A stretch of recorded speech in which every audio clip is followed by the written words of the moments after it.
A very warm welcome to the new episode of Ink and Insights. This is your host Sumit Sharma Samir. This is a Nepal-based podcast, and if you are interested in listening to the thought leaders and Nepali influencers from around the world, please subscribe to my channel. I'm extremely pleased to welcome Gaurika Singh in my program today. Gaurika Singh is a very popular young swimmer. She has been swimming since she was 9 years old and has been competing for Nepal from the age of 12. At the 2019 South Asian Games, she won 4 golds, 2 silvers, and 3 bronze.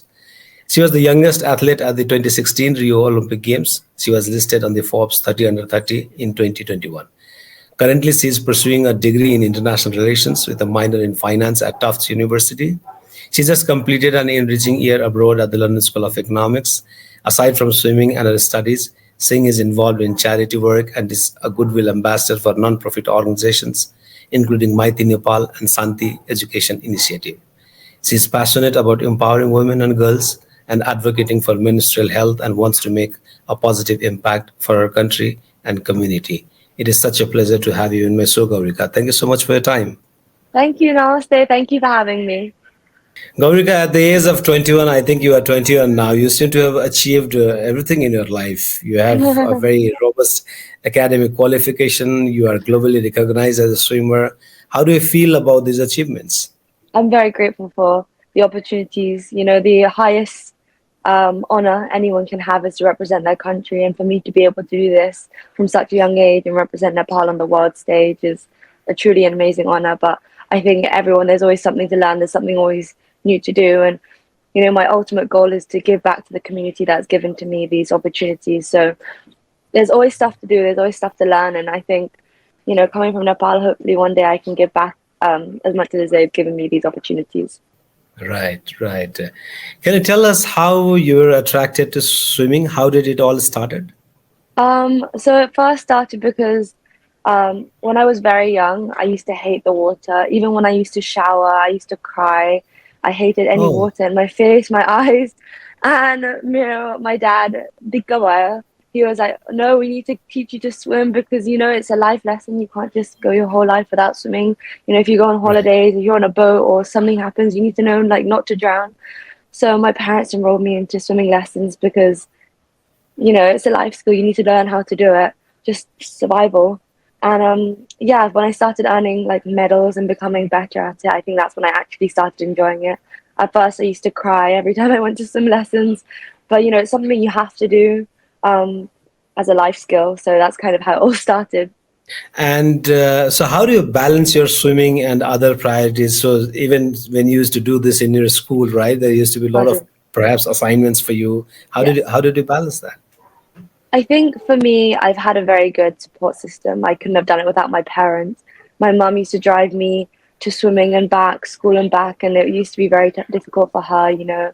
I wouldn't have been where I am without my parents' support. And for me, I think swimming's always been such a big part of my life. I've had to learn how to um, develop time management skills from such a young age.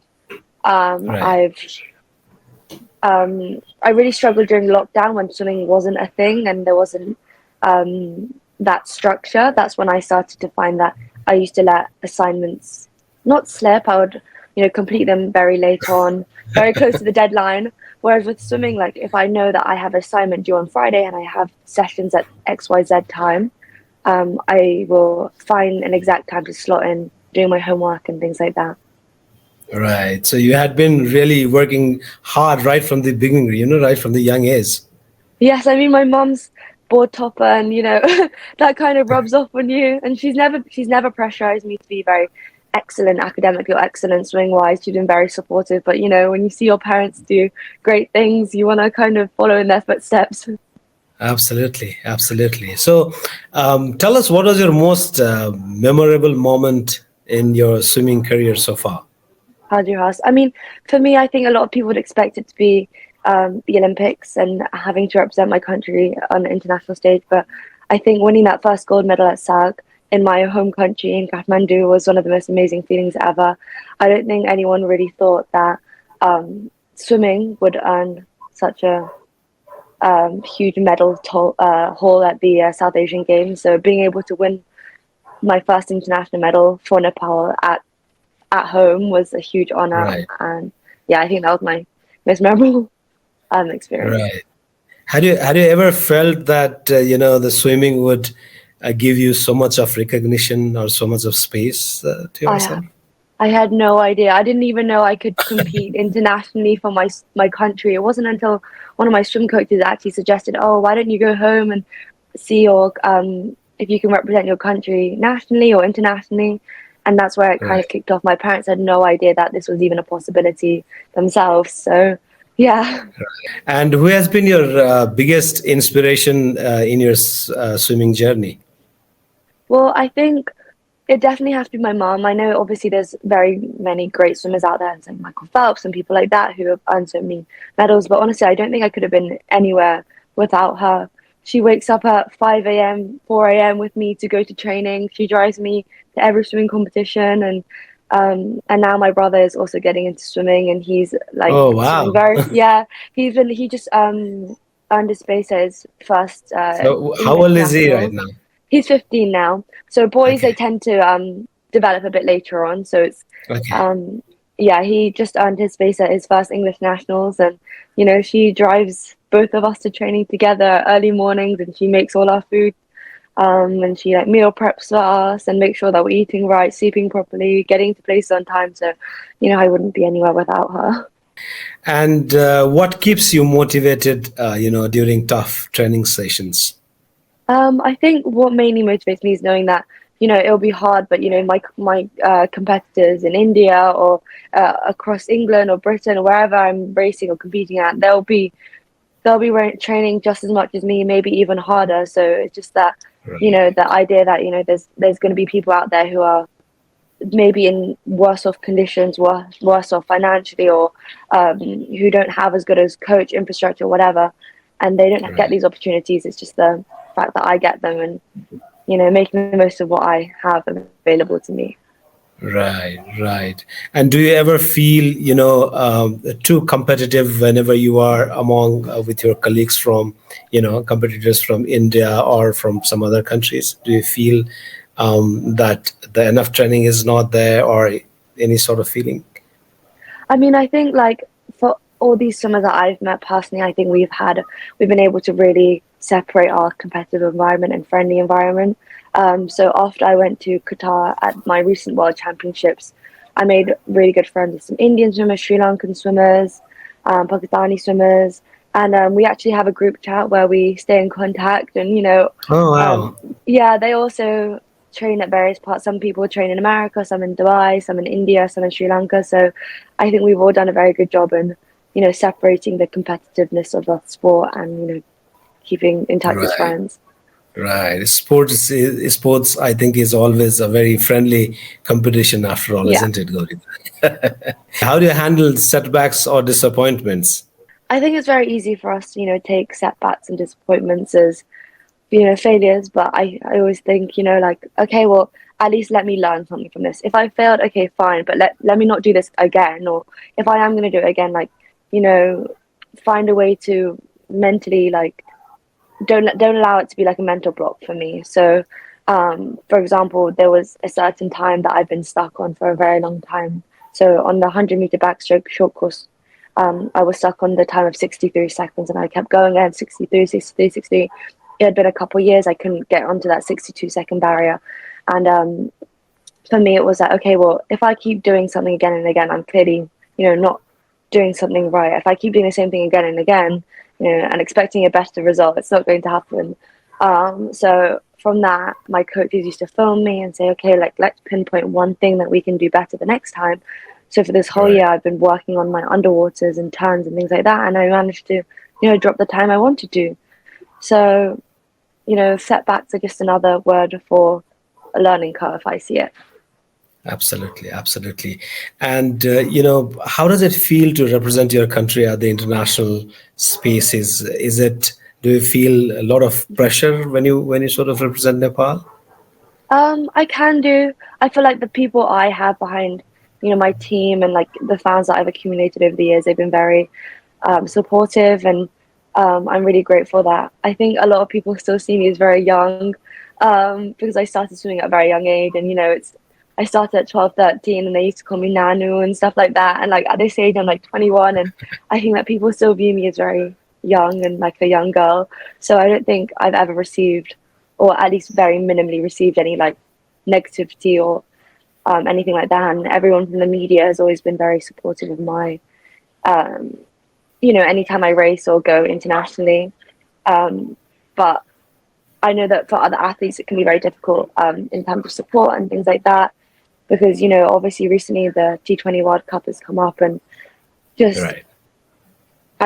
I've been looking at the comments, there'll be media outlets like posting their recent defeat against Netherlands, and it's like, well, our team has done so much to even qualify, and and we only lost by 8 runs, and the infrastructure, the financial support, all these things that countries like the Netherlands receive, for us to come only 8 runs short, Right. that's amazing. And I think it's Yeah. like very different, and a lot of people don't understand that. They expect result, but we don't have as much funding, we don't have the infrastructure, we don't have the coaches, we don't have these things that a lot of the Western countries have. Right.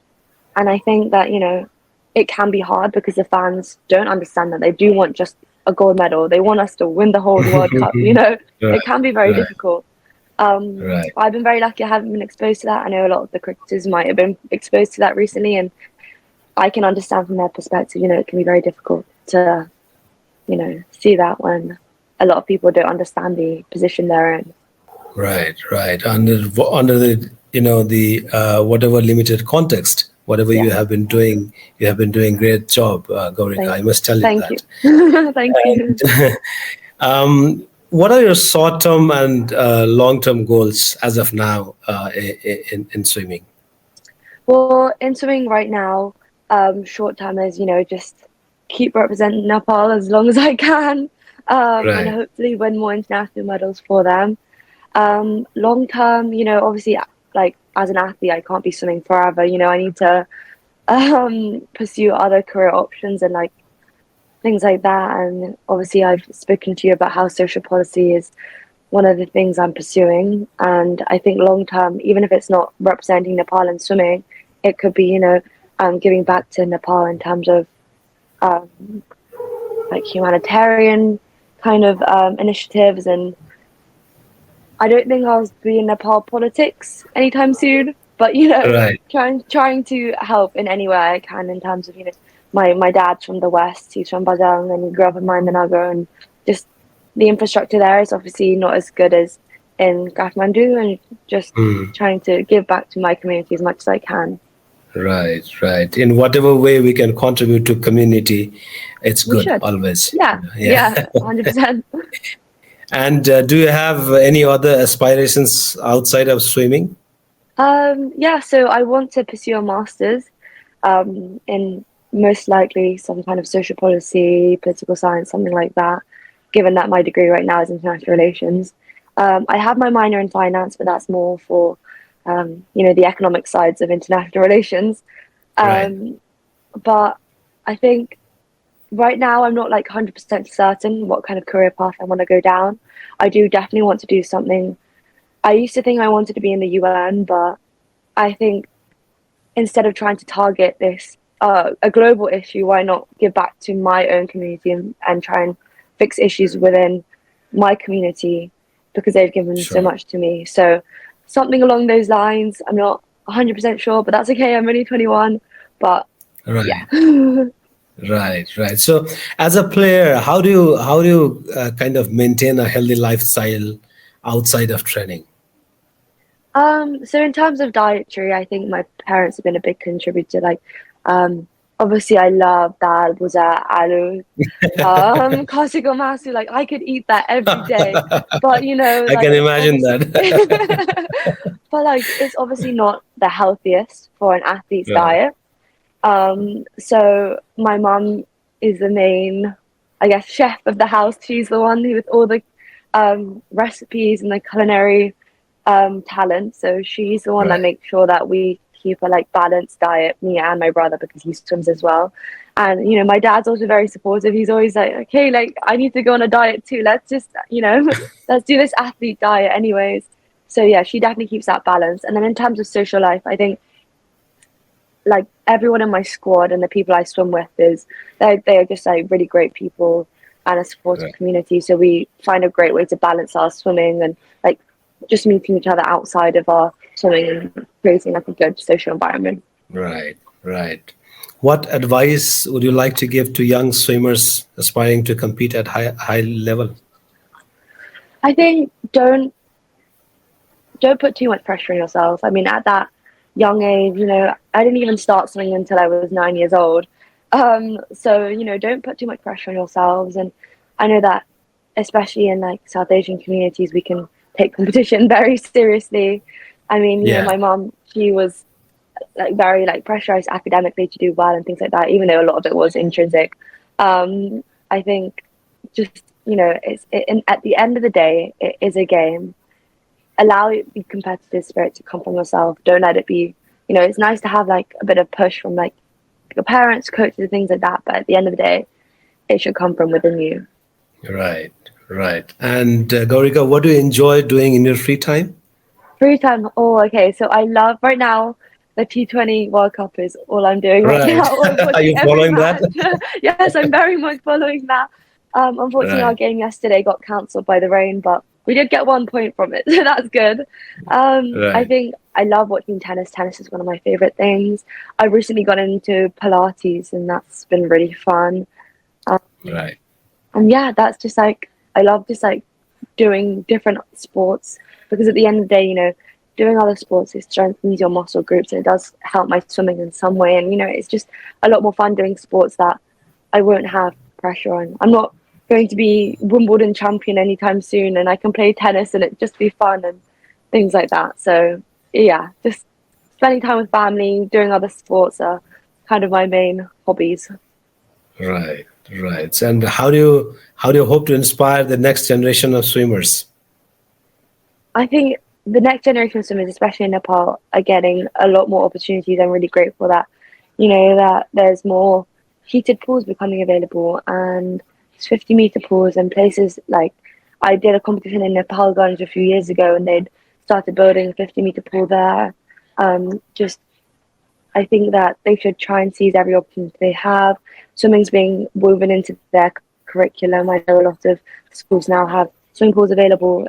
I know at least in Kathmandu there's a lot more swimming lessons becoming available, and they are allowed to swim in like the winter time where it's normally too cold to swim. There's heated pools available. So I think just seize the opportunities that you're being given because I know people who are around my age and are based in Nepal weren't able to have that opportunity. I've been very grateful. I've lived in the UK my whole life and I've had that opportunity.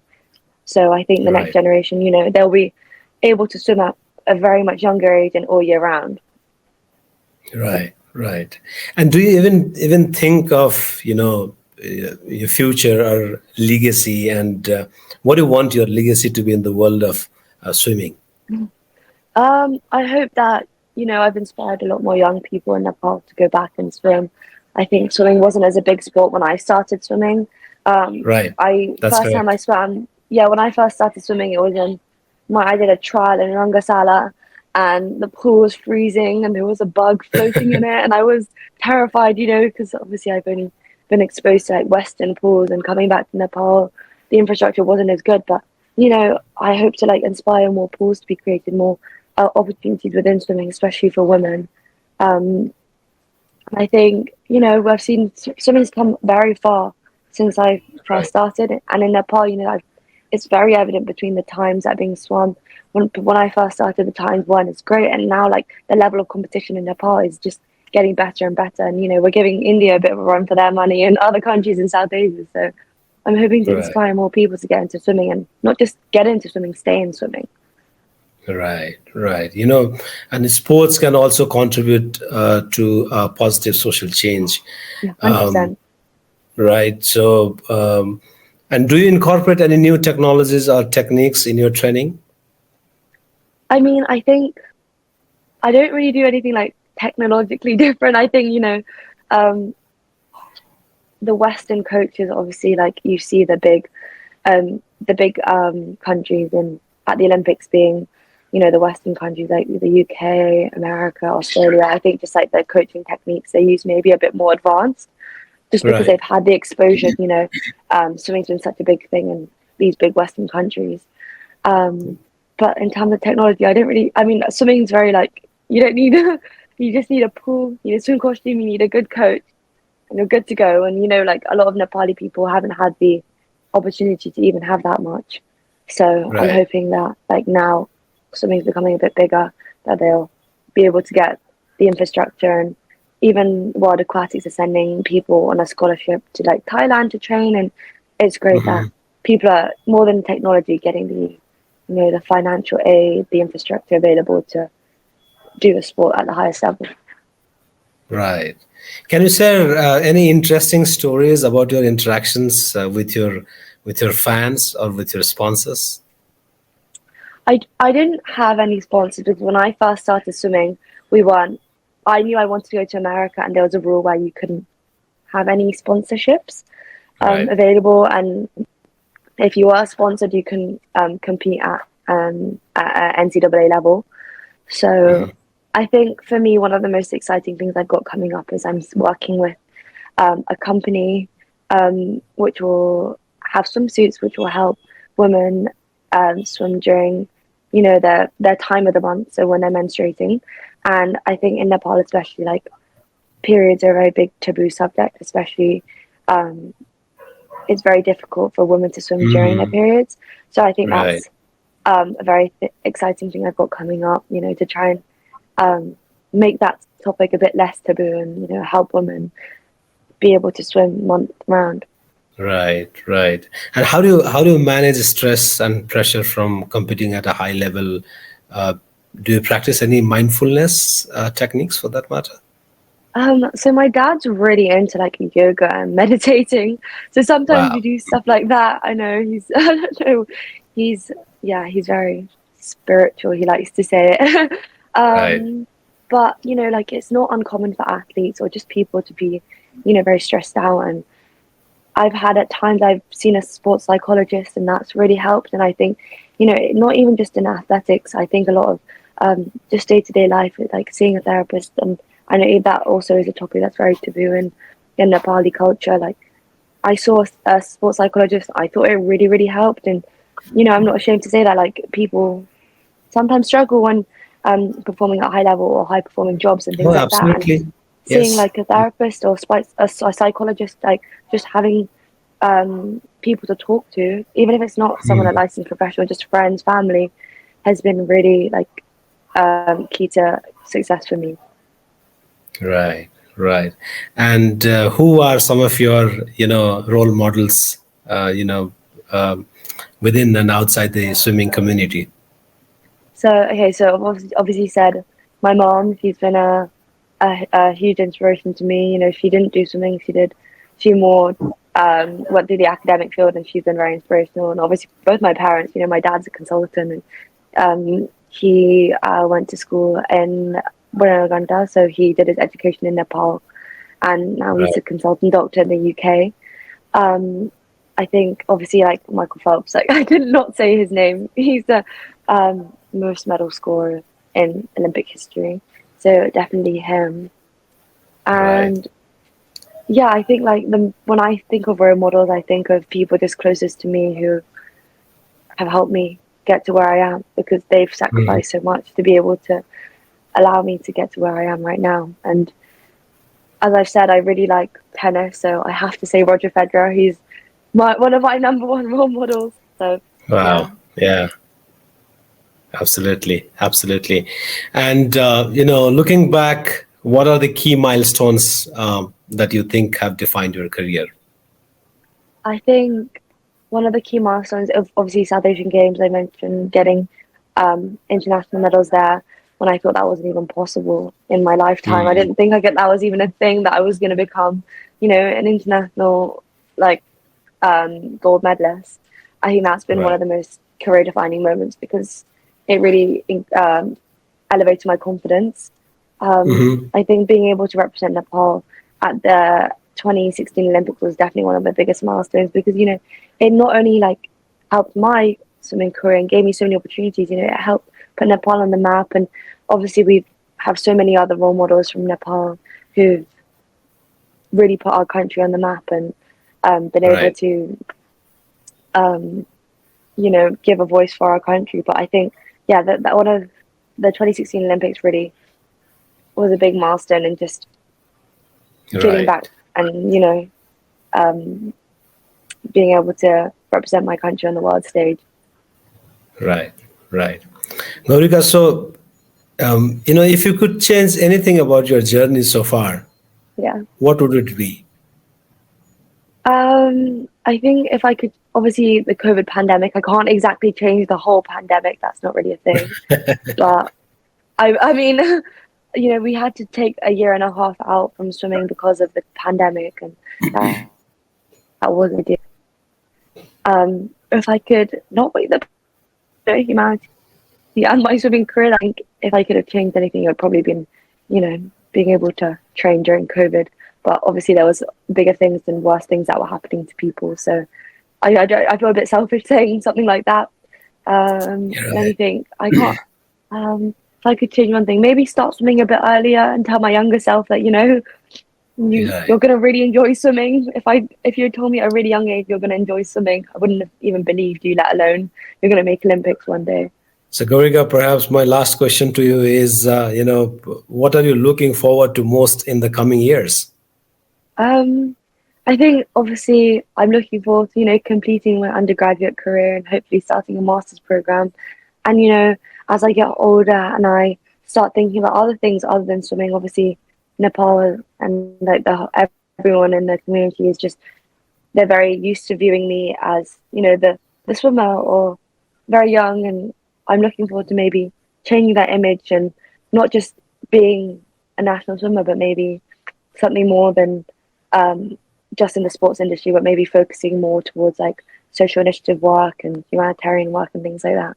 Gaurika, we would like to wish you all the Mm. best for whatever Thank you you so do. much, Haji. You have Thank been you. doing amazing work, both in swimming, and we wish you good luck in your further studies as well, and Thank to you so continue much. to make a contribution to our society and our nation. Thank you so much for Thank your you. time once again. Thank you, Namaskar. Thank you for having me.